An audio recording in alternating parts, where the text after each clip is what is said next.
Hak asasi manusia merupakan hak yang bersifat sejagat dan tidak boleh dinafikan, termasuklah terhadap individu yang berada dalam situasi penahanan. Walaupun kebebasan bergerak tahanan adalah terhad akibat proses penangkapan atau pemenjaraan, hak asasi mereka sebagai manusia tetap perlu dihormati dan dilindungi. Dalam konteks ini, pelaksanaan hak asasi tahanan bukan hanya tertumpu kepada aspek perundangan, malah turut merangkumi keperluan dan pengalaman kehidupan seharian sepanjang tempoh penahanan. Hak-hak ini akan memberikan kesan langsung terhadap maruah, kesejahteraan serta kualiti hidup tahanan. Berdasarkan realiti kehidupan seharian di pusat tahanan, hak asasi tahanan dapat dilihat melalui keperluan fizikal, mental, emosi, spiritual dan budaya selaras dengan prinsip kemanusiaan serta piawaian antarabangsa seperti Peraturan Mandela.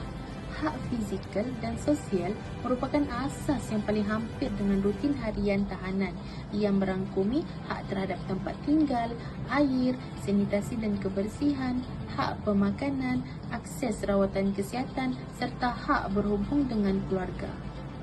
Melalui aspek hak tempat tinggal, air, sanitasi dan kebersihan, Peraturan Mandela ada menetapkan bahawa setiap tahanan berhak untuk mendapatkan tempat tinggal yang selamat, bersih dan sesuai untuk didiami. Ini termasuk pengudaraan yang baik, pencahayaan yang mencukupi, suhu yang sesuai serta pengasingan tahanan mengikut kategori seperti jantina dan umur bagi menjaga keselamatan dan privasi tahanan. Namun, realitinya masih terdapat pusat tahanan yang sesak, menggunakan sistem sanitasi yang tidak sesuai dan berada dalam keadaan daif. Keadaan ini bukan sahaja menjejaskan keselesaan, malah memberikan kesan langsung terhadap kesihatan tahanan dan meningkatkan lagi risiko penyakit berjangkit. Seterusnya, hak pemakanan. Hak terhadap makanan merupakan keperluan asas setiap manusia. Tahanan berhak menerima makanan yang mencukupi, berkhasiat, bersih dan diberikan pada waktu yang ditetapkan. Makanan tidak boleh dinafikan sebagai bentuk hukuman dan perlu mengambil kira keperluan kesihatan serta kepercayaan agama tahanan. Bekalan air minuman pula mestilah bersih dan selamat untuk diminum. Bagi hak akses penjagaan kesihatan, akses kepada perkhidmatan kesihatan adalah hak asas yang perlu dilindungi sama seperti masyarakat umum.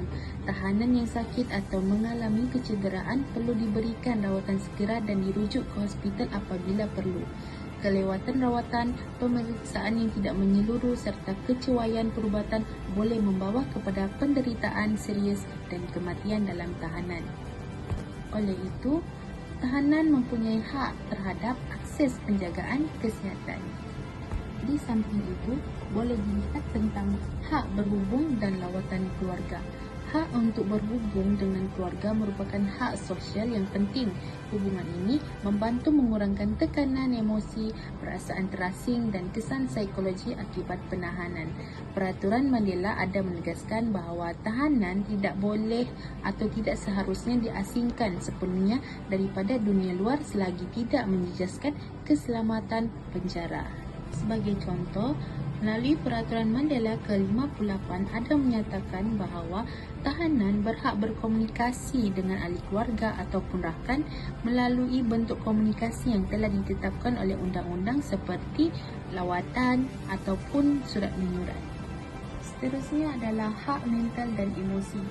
Selain keperluan fizikal, tahanan juga mempunyai hak mental dan emosi yang wajib dilindungi. Mereka berhak dilindungi daripada sebarang bentuk penderaan mental, ugutan, penghinaan, ancaman serta layanan yang merendahkan maruah.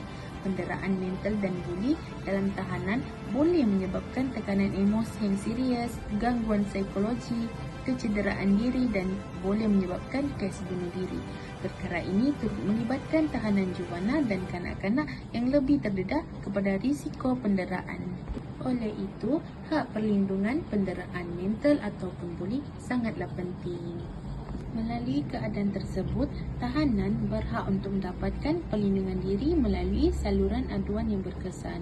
Secara tidak langsung, hak untuk mendapatkan kaunseling, pendidikan dan aktiviti sosial sangatlah penting bagi memberikan pendidikan, latihan kemahiran dan bimbingan rohani bagi membantu pemulihan tahanan dan persediaan untuk kembali ke masyarakat.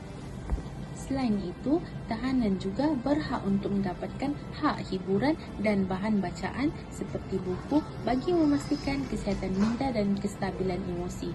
Aktiviti fizikal dan rekreasi juga turut diiktiraf sebagai sebahagian daripada penjagaan kesihatan mental tahanan.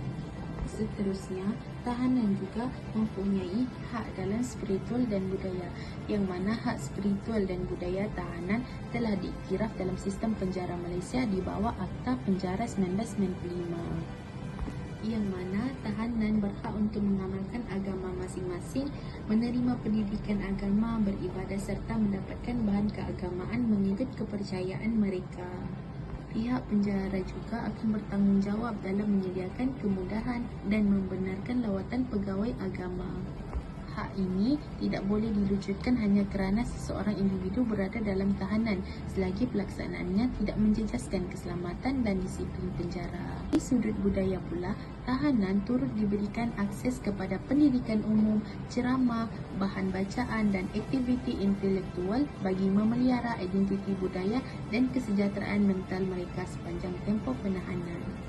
Dengan demikian, dapat disimpulkan bahawa hak asasi tahanan merangkumi aspek fizikal, mental, emosi, spiritual dan sosial. Walaupun kebebasan mereka terhad, hak sebagai manusia tetap perlu dihormati dan dilindungi.